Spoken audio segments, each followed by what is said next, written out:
I thought it would be also really good if I show you what it looks like for the students. And so this here is the students' classes that they're in, and this is the one that we were looking at today. And so if I go in here, you can see that they've posted the assignment. The student can click on these three and copy the link. So if they want to share it with someone so they can go and have a look at it, obviously you can only share it within the classroom. If I go down here, they can say hello back and post a comment. Now, because my settings also allow them to start a post, they can go here and say hi to everyone and post. And if you allow students to post, they're fairly likely to just fill up your stream quite quickly with a bit of fun to start with. So if you think that that's what's going to happen with your students, you probably should tell them and make it part of the fun activity at the start to just have them post things and chat to each other. You'll see here they also get this upcoming due on Monday, their skills work, and they can click here and view all, and it will tell them everything that's due, that's coming up, what's assigned, etc., and then what's been returned to them or is missing, so it's past its due date. So they go back here, they can see classwork. So these are the 2 assessment tasks that I posted in there, and they can go to people, they can see who else is in the class.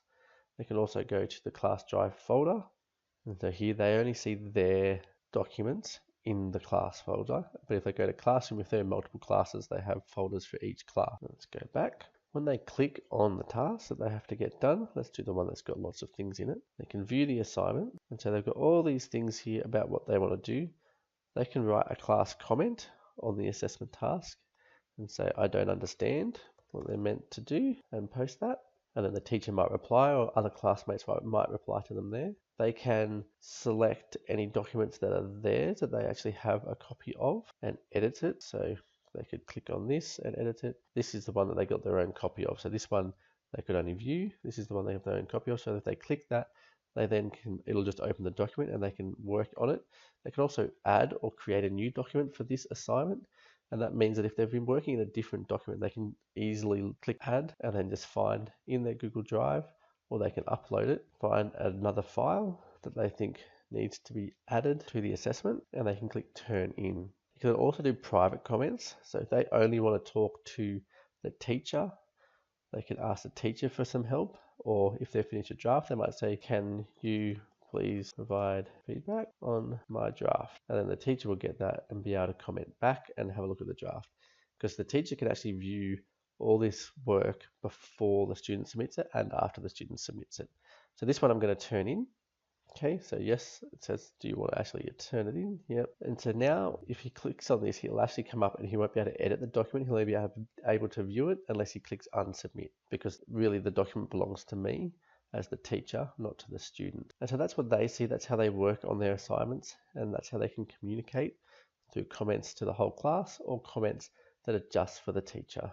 And of course the 3 dots means that they can delete it as well. They go back to the classroom. You now see that there's no upcoming work that's due soon. In student view, you can also view your own work. So click here, this is the work that the student is working on. So this has been done because it's been turned in, this has been assigned and has a due date coming up. If I go back to the class and click on classwork, you'll see the Google Calendar. If I launch that, you'll see down the left hand side here all the classes that this person is in, and that means that anything from those classes will appear in the calendar. So if I go to next week, you'll see that I have the assignment that's due and another assignment over here. So this is the skills test one, so they can click on it, and there is a link to that assessment task in Classroom. And there's also this one here. You can see here that they can email guests for that. That's just everyone in the class. They can click on the options and they can copy it to another calendar if they want to, but I'll show you more about calendar later. This is what they get. So if they choose though, they can tick that, and then you'll see all the events from that classroom are gone, and they need to keep that on so that they can see it.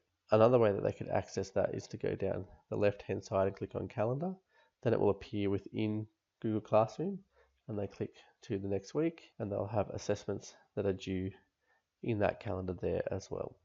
Well, that's a walkthrough of the student's view of what's happening in Google Classroom.